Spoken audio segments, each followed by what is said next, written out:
यहाँ से एमबीए करने के बाद आप अपने बारे में क्या सोचते हो? प्लेसमेंट होगा या नहीं होगा? नहीं होगा। कितने लोग बोल रहे हो नहीं होगा? Agri business, agri startup, etc. Okay, so this is applicable for both agri business students and other students of management also.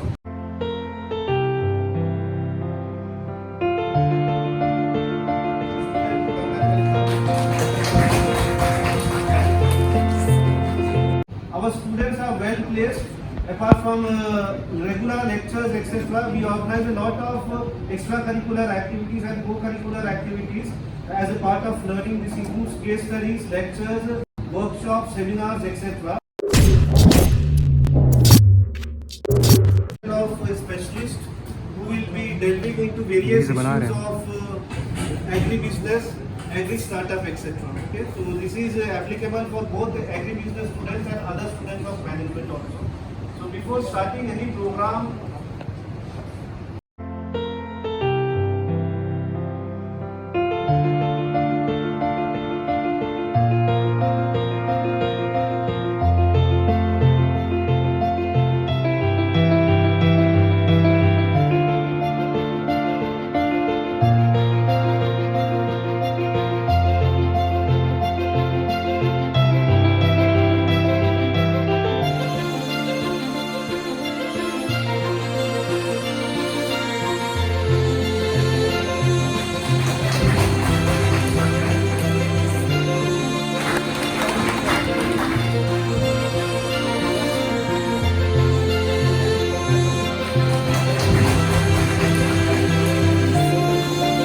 आदरणीय विक्रम सिंह फरसवान जी, कृषि आयाम के अखिल भारतीय को कन्वेनर के रूप में, सह संघटक के रूप में अपने बीच में श्रीमान अमित सिंह जी,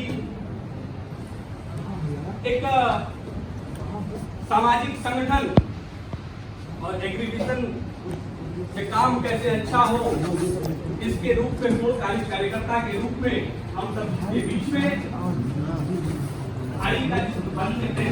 रहता है ज्ञानेंद्र जी और इस विभाग के विभागाध्यक्ष और मेरे ये सभी युवा तरुणाई, युवा छात्र, एग्री बिजनेस के छात्र, कृषि व्यवसाय प्रबंधन के छात्र, व्यवसाय प्रबंधन के छात्र, मैं आप सभी का इस कार्यक्रम में हार्दिक स्वागत अभिनंदन करता हूं कि आप यहाँ आए, अपना समय दे रहे हैं और यह आशा करता हूं कि आपको कुछ न कुछ, क्योंकि हमारा विश्वविद्यालय और हमारा देश दोनों कहीं न कहीं कृषि प्रधान है और कृषि आधारित क्षेत्रों से अपना संबंध रखते हैं.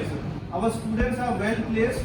Apart from regular lectures, etc., we organize a lot of extracurricular activities and co-curricular activities as a part of learning. This includes case studies, lectures, workshops, seminars, etc.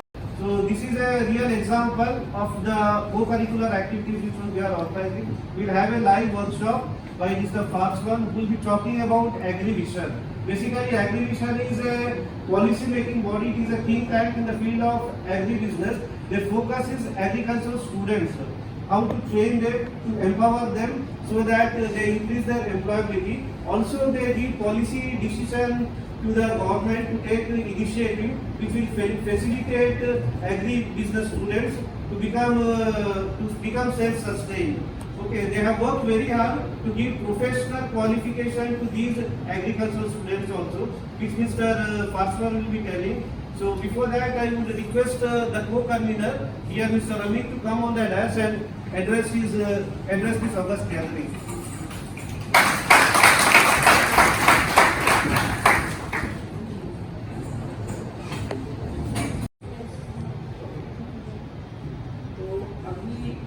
छोटा सा क्लिप है जिससे आपको लिटिल आइडिया हो जाएगा कि education है क्या.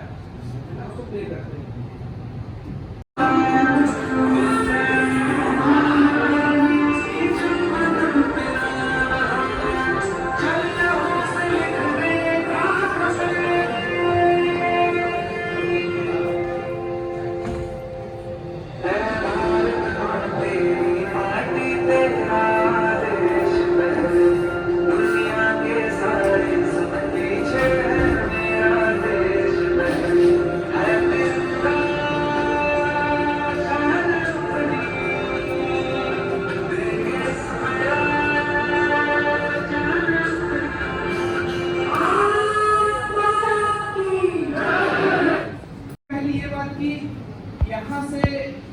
करने के बाद आप अपने बारे में क्या सोचते हो? प्लेसमेंट होगा या नहीं होगा? नहीं होगा। कितने लोग बोल रहे हो नहीं होगा? हाथ उठाते जाओ, ये सर्वे ही है। हाथ उठाओ जितने लोग बोल रहे हो नहीं होगा। ऐसे सर से डरना नहीं है, अपने एचओडी है तो कोई बात नहीं, अपनी भावनाओं को, राइट टू फ्रीडम है ना अपने संविधान में। अच्छा, कितने लोगों को लगता है कि हो जाएगा? इसी चीज से बाहर निकाल रहा है ना। जब तक देखो दो चीजें हैं अपने समाज में। हमारी बात सुनिए, हम क्या आपकी सुनेंगे, आपस में ही बात करेंगे। आप लोग आपस में करते रहेंगे, फिर हमारे और आदरणीय विक्रम जी कहने का कोई मतलब नहीं रह जाएगा। तो डॉक्टर और वकील वो ऐसी चीज होते हैं जिनको अगर आप अपना बात न बताएं तो समाधान नहीं होगा। इतना तो सबको पता होगा ना। ड्राइवर को नहीं, पूरी लाइफ की बात कर रहे हैं। एक्सीडेंट में कोई मर बढ़ जाए तो सब पहले तो आप लोग एकदम नॉर्मल रहो, और हम अगर खुल के बात कर रहे हैं तो आप लोग भी खुल के बात करो, और आपस में मत बात करिए। नहीं तो हम बोल रहे हैं ना, हमारा टाइम व्यर्थ जाए ना आपका टाइम व्यर्थ जाए। क्योंकि इसके बाद हम लोगों को झांसी पहुंचना है, झांसी एग्रीकल्चर यूनिवर्सिटी में, वहाँ भी हमारी मीटिंग है। बीच में कानपुर में भी मीटिंग है, तो आपके यहाँ हम लोग 1-2 घंटे के लिए रुके हुए हैं। इसका मतलब यहाँ के लोग हम लोगों से अप्रोच किए होंगे, एग्रीकल्चर की टीम अप्रोच की है, इसलिए। तो ये मेरी रिक्वेस्ट है आपसे कि बातों को सुनिए। तो 20 साल अगर नौकरी करते हैं तो 1 करोड़, 30 साल से ज्यादा कोई नौकरी नहीं कर सकता है ना। 30 साल में कितना होगा? 1.5 करोड़। अब आप लोगों की सैलरी बढ़ेगी नहीं क्या? स्वाभाविक सी बात बढ़ेगी। 2-3 सालों में आप भी पेरेंट्स हो जाओगे, तो ये चीजें आपको खुद सॉल्व करनी होंगी। तो कैसे सॉल्व करेंगे, इस चीज को जानना बहुत जरूरी है कि हम लोग आगे आने वाले समय में क्या करने वाले हैं। 2-2.5 करोड़ पे जीना है तो कोई बात नहीं है, लेकिन उसके लिए उसके आगे क्या सोचना है, आगे क्या विजन होना चाहिए।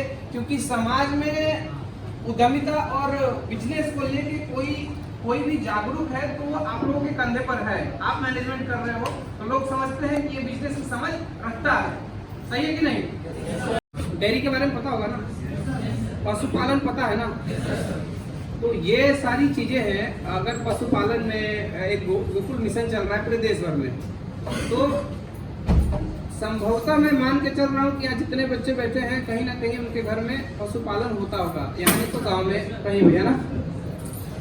पशुपालन के क्षेत्र में जब गवर्नमेंट 1 करोड़ की सब्सिडी दे रही है, कल नेशनल डेयरी बोर्ड के डायरेक्टर थे हमारे साथ, गुरु प्रसाद सिंह जी हैं, BHU के प्रोफेसर भी हैं और नेशनल डेयरी बोर्ड में डायरेक्टर भी हैं।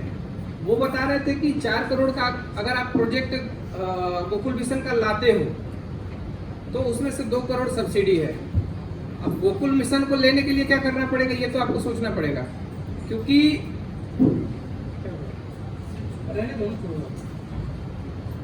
गोकुल मिशन को लेने के लिए क्या करना पड़ेगा, अगर हम ये सोच रहे हैं कि हमारे पेरेंट्स सोचेंगे तो कहीं ना कहीं नाइंसाफी, हम पढ़ाई क्यों कर रहे हैं। तो गोकुल मिशन में 2-3 बातें हैं जो आपको जाननी चाहिए। स्पेस कितना होना चाहिए, गाय की संख्या कितनी होनी चाहिए, गाय की वैरायटी कितनी होनी चाहिए, या बोलो या फिर गोट फार्मिंग या फिशरीज पे जाओ, किसी चीज पे जाओ, हर चीज के लिए पैसा है। हमें लगता है कि यहाँ किसी को एग्री इंफ्रा फंड के बारे में भी नहीं पता होगा। किसी को पता है तो हाथ उठाएंगे। एग्री इंफ्रा फंड, अब एग्री इंफ्रा फंड भारत सरकार ने हम लोगों के लिए अलॉट किया है 1 लाख करोड़ का। 1 लाख करोड़ हमारी सरकार हमें दे रही है, लेकिन हम लेने के लिए तैयार नहीं है। हम किस चीज के लिए मरे जा रहे हैं? तो 15,000 वाली जॉब अमूल में बगल में बनास डेयरी है, वहाँ लग जाए तो 15-20,000 25,000 पे लाइफ सेट है। लेकिन आपको इतना नहीं पता है कि अगर गोकुल मिशन में जाते हो तो गोकुल मिशन में 2 साल के अंदर आपको 2 करोड़ रुपए मिल जाएंगे। ऐसे 50%, 25% सेक्टर वाइज पैसे हैं। जैसे आप स्टेब्लिशमेंट कर रहे हो, ठीक है, तो स्टेब्लिशमेंट में क्या होगा, पहले कुछ ना कुछ आप बनाओगे, उसका सिविल वर्क करोगे, तो सिविल वर्क में 25%, उसके बाद जब आप गाय खरीदोगे उसमें 25%, फिर आपका जब प्रोसीजर जो है वो मेन पॉइंट पे आएगा जहाँ से आप अब उसको रन करने जा रहे हो बिजनेस को, वहाँ 25% ऐसे बाइफरकेट करके आपको पैसे मिलते हैं। तो अगर आपको 2 करोड़ की सब्सिडी मिल रही है तो 25% मिलती है, तो एनी हाउ हो गए 50 लाख, है ना। तो अगर आपको एक बार में 50 लाख रुपए मिल रहे हैं, जिस 50 लाख को कमाने में आप कितने साल, 10 साल लगा रहे थे, आप आपकी अपनी सैलरी से अगर कमाओगे तो 10 साल लगेंगे, और 10 साल में 50 लाख में बचेगा कुछ नहीं, 25,000 50,000 में कुछ बचेगा क्या जी? आप लोगों को लगता है? आज के टाइम में महंगाई जिस स्तर पे है वहाँ आप बचने का तो चांस है ही नहीं 50,000 में। ऐसे बहुत सारे हमारे अपने दोस्त हैं जो मतलब स्कूलिंग हुई तो कोई किस सेक्टर में गया, कोई किस सेक्टर में गया। तो आप अगर इंजीनियरिंग वालों को देखो तो सॉफ्टवेयर इंजीनियर है, 1 लाख का पैकेज बाहर अच्छा है, नोएडा में है, बैंगलोर में है, कहीं भी है। लेकिन जो नोएडा और बैंगलोर में है ना, तो वहाँ के फ्लैट्स के रेट आप जब पता होगा आप लोगों को, मुझे बताने की जरूरत नहीं, 25 से 30,000 आपको जौनपुर में मिल जाएंगे 8 से 10,000 में। लेकिन अगर वो 1 लाख पा रहा है वहाँ पे, तो वो रेंट कितना दे रहा है? 25 से 30,000। रेशियो वही है, रेशियो वही है। जैसे आप लोग ऐसे बीएससी वाले नॉर्मल कपड़े में घूम रहे हैं, आप एमबीए वाले फॉर्मल ड्रेस में घूमते हो, अंतर कोई नहीं है। बस आप देखने के लिए प्रोफेशनल लग रहे हो सकता है वो गोलगप्पे वाला आपसे ज्यादा कमा रहा है या ज्यादा ये कर रहा है। तो एक ये है कि हम कितने प्रोफेशनल दिख रहे हैं, दिखिए, लेकिन उसमें देखिए कि आप उस लायक कैसे बनेंगे। तो हम बस ये बात आपके सामने रखना चाह रहे हैं कि अगर आप 10-20 सालों में 50 लाख और 1 करोड़ ही कमा रहे हो, तो जब गवर्नमेंट सब्सिडी दे रही है तो 1 से 2 सालों में आप 1 लाख और 50 लाख और 1 करोड़ वहां से उठा सकते हो। 1 लाख करोड़ में एग्रीकल्चर के स्टूडेंट कितने पैसे उठाएंगे? किसी को थोड़ा सा भी आइडिया है? एग्री इंफ्रा फंड से भारत सरकार ने 2021 से 2030 के लिए एग्री इंफ्रा फंड बनाया है, मतलब अपने लिए एलोकेट कर दिया कि 1 लाख करोड़ एग्रीकल्चर के बच्चों को स्टार्टअप के लिए मिलेंगे। तो आपको क्या लगता है कितने 3 साल होगा, 24 साल का, तो 24 खत्म होने वाला है, तो कितने पैसे हम लोग खर्च कर पाएंगे? किसी के पास ये आइडिया है? एक ऐसा तुक्का मारो, एग्जाम में तो मारते हैं हम लोग ना, कितना? कोई एक करोड़, 1000 करोड़, मतलब 99 करोड़ ऐसे पड़े हुए हैं, 99,000, मतलब 1,000 करोड़। किसने बोला? 1,000 करोड़, ठीक। और किसी का कोई आइडिया? कोई आइडिया नहीं है।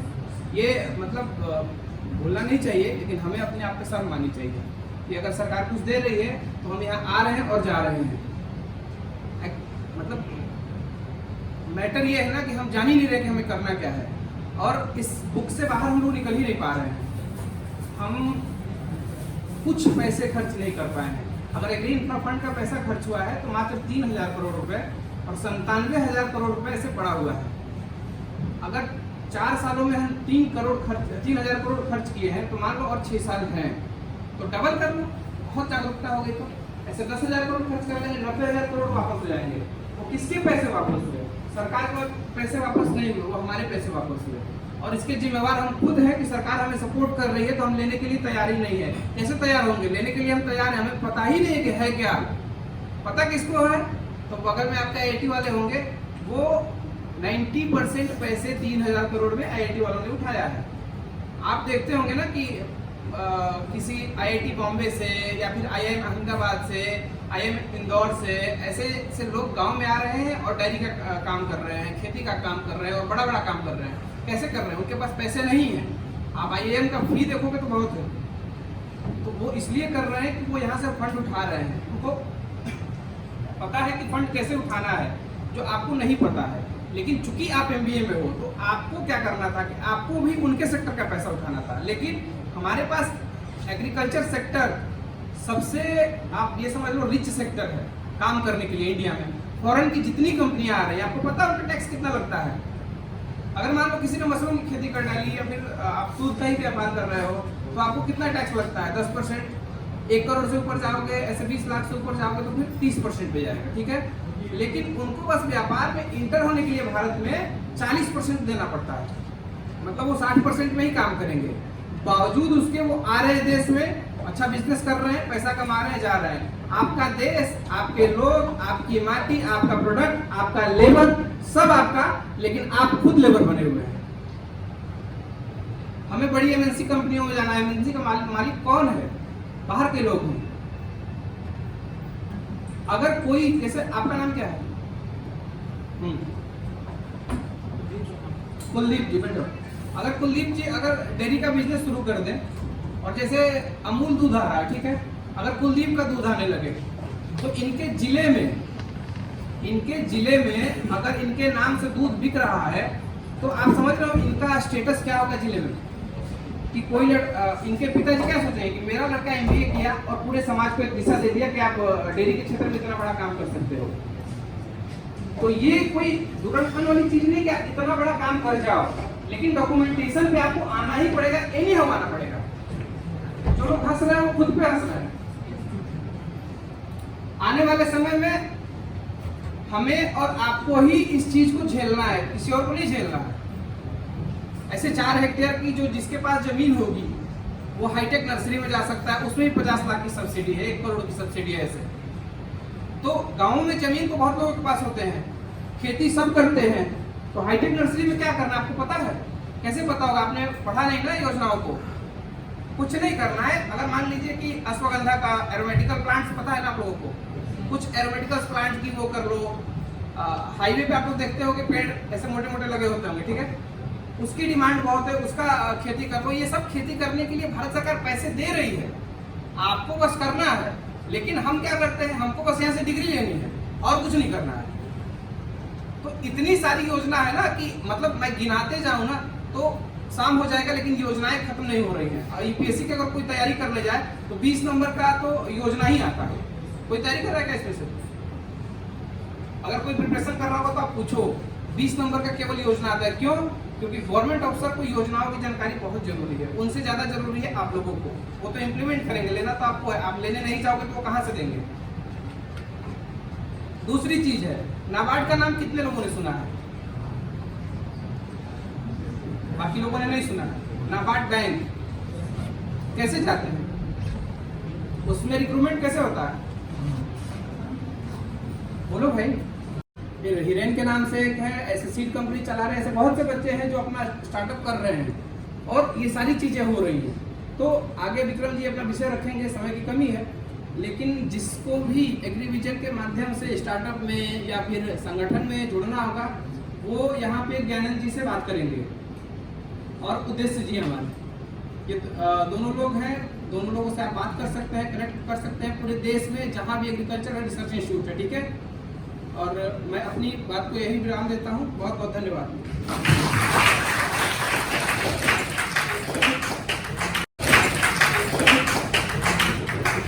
Thank you, Mr. Amit Singh, for sensitizing the student for the various schemes which the government is offering in the field of agribusiness. Now I will request Mr. Faswan to come on the desk and deliver his keynote speech. कि मैंने पढ़ा है अहिल्याबाई होलकर जी को, तो ये अहिल्याबाई होलकर जी की 300वीं वर्षगांठ इस वर्ष मना रहे हैं, तो इसीलिए वो उनके बगल में चित्र है। तो उस चित्र का महत्व है। जो अहिल्याबाई होलकर जी को आप पढ़ोगे, जो एक पुरुष प्रधान देश कहते थे, तो एक महिला भी शासक हो सकती है, एक महिला भी समाज सुधारक हो सकती है। इस बीच में इसे सामाजिक राजनीतिक दृष्टि से उन्होंने बहुत बड़ा चेंजिंग काम किया है, बहुत बड़ा काम किया है। तो मुझे लगता है कि हम जब विद्यार्थी है तो हमें इस वर्ष जब उनका 300 वर्ष मना रहे, वर्षगांठ मना रहे, तो हम लोगों को अहिल्याबाई होलकर जी का मोटा मोटा कुछ पढ़ना चाहिए, थोड़ा बहुत पढ़ना चाहिए कि उन्होंने वास्तव में एक महिला होकर उन्होंने समाज में कितना बड़ा समाज परिवर्तन का काम किया, हम लोगों को पढ़ना चाहिए। बगल में विवेकानंद जी है, तो विवेकानंद जी को भी पढ़ना चाहिए। मैं विवेकानंद जी ने वास्तव में क्या इस देश को, भारत को नई पहचान दी, विवेकानंद जी को पढ़ना चाहिए। तो मंच पे अपने मध्य में उपस्थित आप सभी महान भाव अध्यापक, आप सभी अध्यापकों को आज शिक्षक दिवस की हार्दिक शुभकामनाएं, बधाइयाँ। ऐसे ही मार्गदर्शन ज्ञान आप लोग समाज को देते रहेंगे, इस देश को देते रहेंगे और भारत पुनः। लेकिन कृषि की पढ़ाई करने के बाद कितने लोग कृषि कर रहे हैं अभी समझ में नहीं आता, कि हम कितने लोग अभी कृषि कर रहे हैं। अभी भी वही लोग कर रहे हैं, हमारे बुजुर्ग माँ, दादा, पापा, माँ, वही लोग कर रहे हैं जिन्होंने वास्तव में कभी एग्रीकल्चर की पढ़ाई नहीं की। और जो अभी अमित जी ने कहा कि जो पढ़ाई करने के बाद वो सिर्फ भाग रहे गवर्नमेंट जॉब के लिए कि मेरी जॉब लग जाए, मैं प्राइवेट कंपनी में लग जाए, कुछ अपनी लाइफ सेटल हो जाए, बाकी गए भाड़ में। बस अपनी लाइफ सेटल होनी चाहिए, किसी भी तरह 15-20 हज़ार जितने में मिले ठीक है। सिर्फ इतना ही उद्देश्य लेके हम लोग चल रहे हैं। आप लोगों को, विद्यार्थी, आप लोगों को क्या लगता है कि हमारा प्रथम उद्देश्य क्या है और प्रथम भाव क्या है हमारा? क्या लगता है आपको? पहले सबसे प्रथम क्या लगता है आपको? क्या चीज है इस दुनिया में? क्या है? एजुकेशन, शिक्षा, भोजन। भोजन तो हमसे पहले भी जैसे मानव की उत्पत्ति हुई, कहते हैं कि हम बंदर से इंसान बने। इंसान से हम जंगलों में रहते थे, हमने जंगली जानवर खाना शुरू किया, कच्चा मांस खाया। उसके बाद 2 पत्थरों के जब टूटने के बाद आग लगी तो जानवर जले। उसके बाद हमने पक्का भोजन खाना शुरू किया। इससे धीरे धीरे धीरे हम लोग डेवलप हुए, धीरे धीरे मोबाइल पे, इंटरनेट पे, तमाम तरह आए। देखिए सर्वप्रथम क्या है हमारे लिए? प्रथम क्या है हमारे लिए? बोलो आजमान। प्रथम हमारे लिए माँ है। माँ कौन? भारत माँ। हम कहते हैं ना, देश हमें देता है सब कुछ, हम भी कुछ देना सीखे। तो पहला देश है, देश के बढ़ के कुछ नहीं है। देश रहेगा तो हम रहेंगे, देश नहीं रहेगा तो हम फिर से हमने जो 200 वर्ष की गुलामी झेली है, फिर से हम गुलाम बन जाएंगे। इससे प्रथम भाव राष्ट्र का होना चाहिए, देश का होना चाहिए। जिस दिन हर विद्यार्थी, हर नागरिक के मन में भाव में आ जाएगा कि मेरा देश, मेरा देश, मेरा देश, ये माँ है मेरी, ये मिट्टी मेरी माँ है, तो तब तक ये भाव नहीं आएगा, तब तक हम कुछ नहीं कर पाएंगे। तब तक हम सिर्फ स्वार्थी बन के अपने जीवन जीते रहेंगे। सिर्फ इतना ही है। आप लोगों को क्या लगता है ऑर्गेनिक कैसे उत्पादन होगा? ऑर्गेनिक होने के लिए, ऑर्गेनिक उत्पादन करने के लिए हमें पशुपालन की ओर जाना पड़ेगा। जब तक पशुपालन नहीं होगा तब तक हम ऑर्गेनिक नहीं खिला सकते किसी को भी। और आज आप देखते होंगे कि जो अभी जो गाय, तो गाय हम सड़कों पे छोड़ देते, जब तक दूध देती है तब तक हम लोग पालते पोसते हैं। तो एक दिन मैं अपनी माँ से कह रहा था कि माँ, कौन कहता है कि माँ स्वार्थी नहीं होती? मैंने कहा माँ भी स्वार्थी होती है। मेरी माँ ने कहा ऐसा क्यों बोल रहे हो? मैंने कहा वास्तव में होती, माँ स्वार्थी होती है। घर में बेटा पैदा हो जाए तो खुशियां मनाते हैं, और गाय का बछड़ा पैदा हो जाए तो उनको दुख होता है कि नहीं यार, इससे अच्छे फीमेल पैदा हो जाते हैं तो अच्छा रहता है। ये माँ भी, मैंने कहा माँ, इसलिए माँ भी स्वार्थी होता नहीं। तो हम लोग उसकी महत्वपूर्ण भूमिका नहीं समझ रहे, उसका क्या महत्व है। आज आप लोग देख रहे होंगे कि गोबर से गोबर गैस, हम गोबर गैस के माध्यम से उसको उत्पादन कर सकते हैं। तो एक फार्म हाउस में मैं गया था, एक स्टार्टअप श्याम बिहारी गुप्ता जी है, स्टार्टअप करते, उन्होंने मुझे वास्तव में बताया कि वास्तव में गाय का क्या महत्व है। तो उन्होंने कहा जितने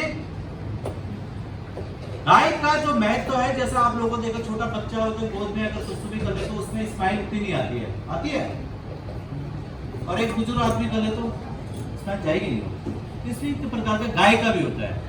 गाय की जितनी बुद्धि होगी उसकी, गाय का गोबर का उतना महत्व होगा और उसका मूत्र का उतना महत्व होगा।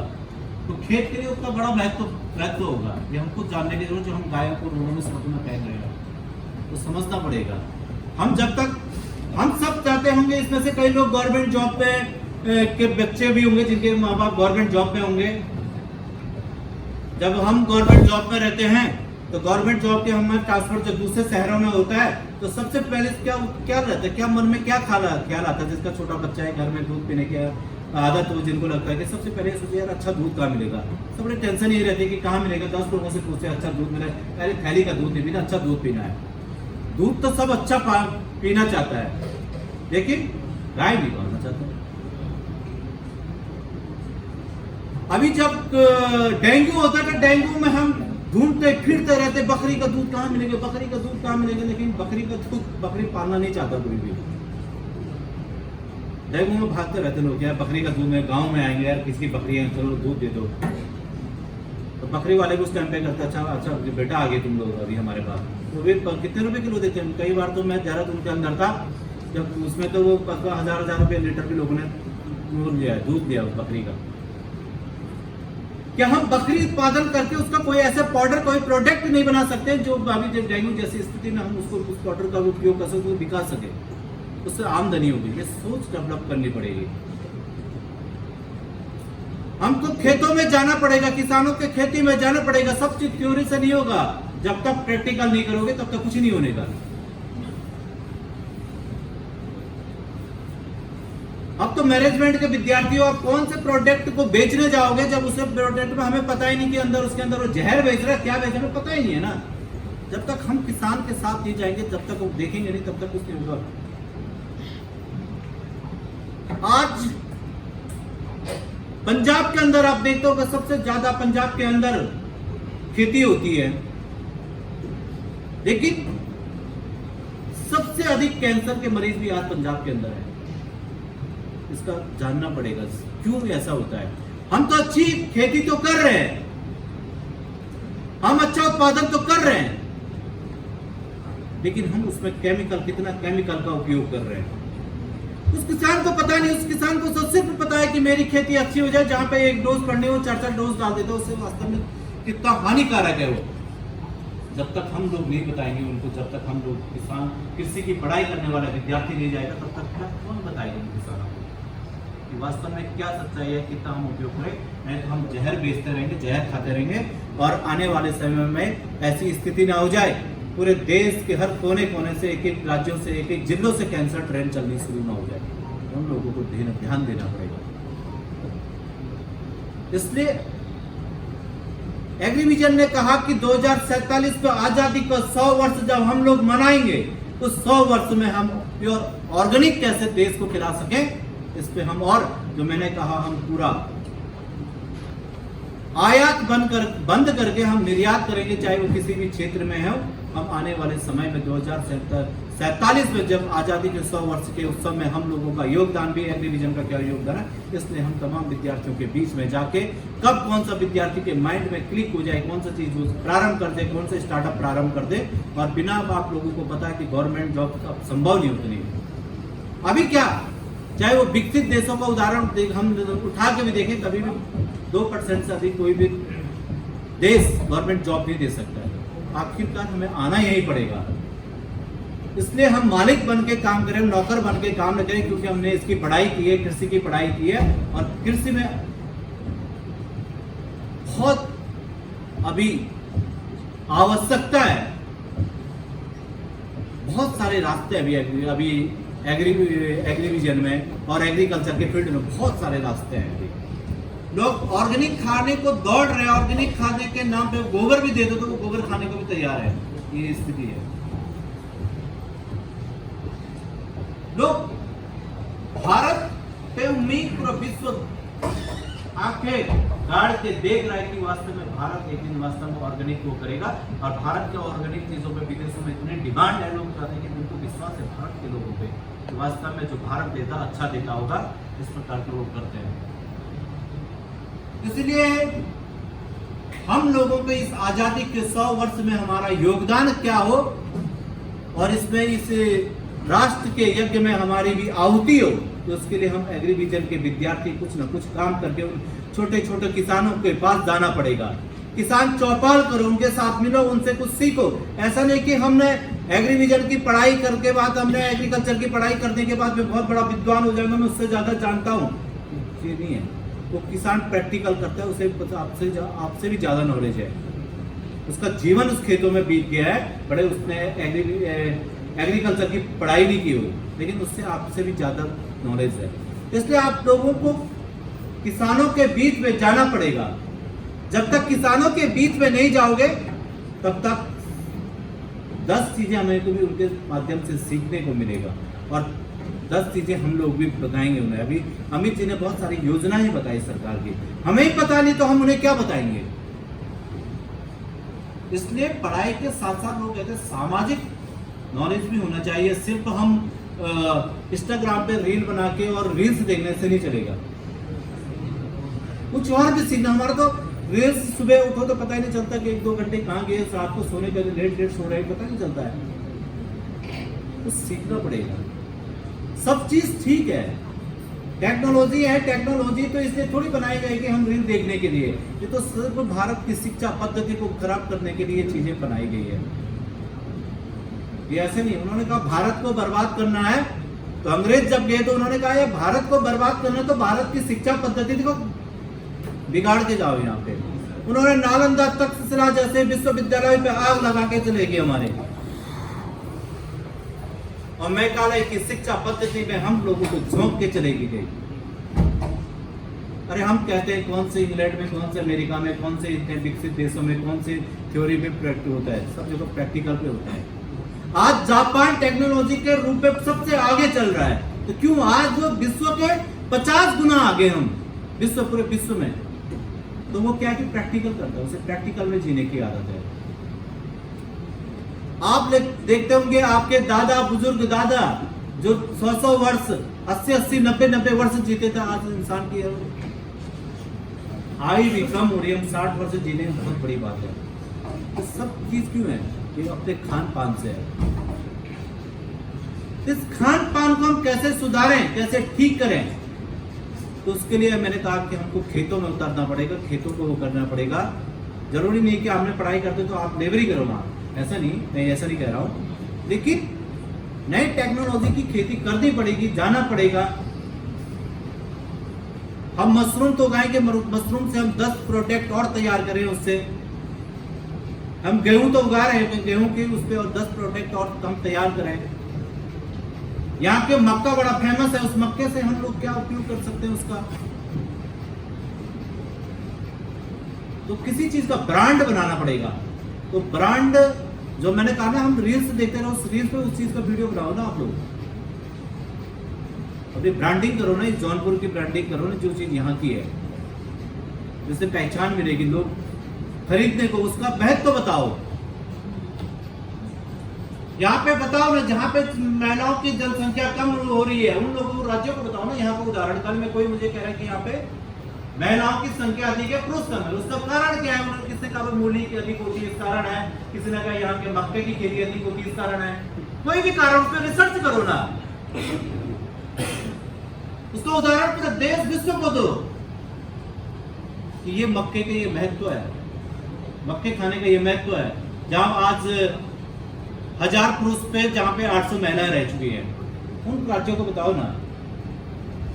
ऐसा नहीं कि भ्रूण हत्या हो रही है, ऐसा नहीं है देश के अंदर, कि ऐसा भी नहीं है कि आज लोग पढ़ा लिखा समाज हो, तो भारत बहुत आगे बढ़ रहा है, ऐसा भी नहीं रहा कि लोग लड़कियों को पैदा करना नहीं चाहते हैं, ऐसा नहीं रहा देश। तो पहले था, लेकिन अब ऐसी स्थिति नहीं है, लोग समाज सुधर चुका है। लेकिन इस प्रकार से बहुत सारे जौनपुर का उदाहरण भी आप लोगों को पेश करना पड़ेगा, रिसर्च करना पड़ेगा, बताना पड़ेगा समाज को। इसलिए कृषि का बहुत बड़ा योगदान है, महत्व है। और ये आजादी के विकसित भारत में हमारा योगदान क्या होगा? जब हम आजादी के 100 वर्ष मनाएंगे तो उसमें हमारा वास्तव में योगदान होना चाहिए कि हमने इसकी पढ़ाई की है। और कृषि बहुत आगे, आज सरकार की तमाम योजनाओं, सारी योजनाएं कृषि पे आधारित है, हम उसका लाभ लें।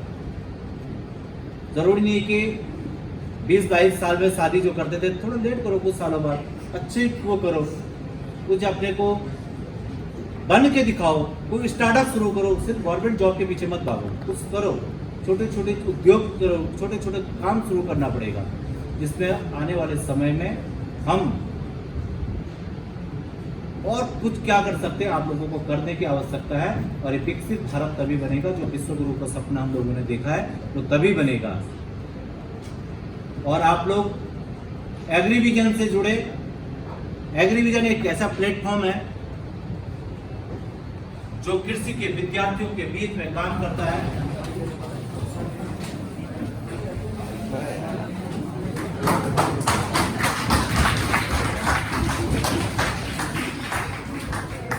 Make best utility of agribusiness. Okay, so along with theory, we have started this year. We have started with practice itself for the agribusiness students. So hopefully, when we come up with our project of organic farming, all these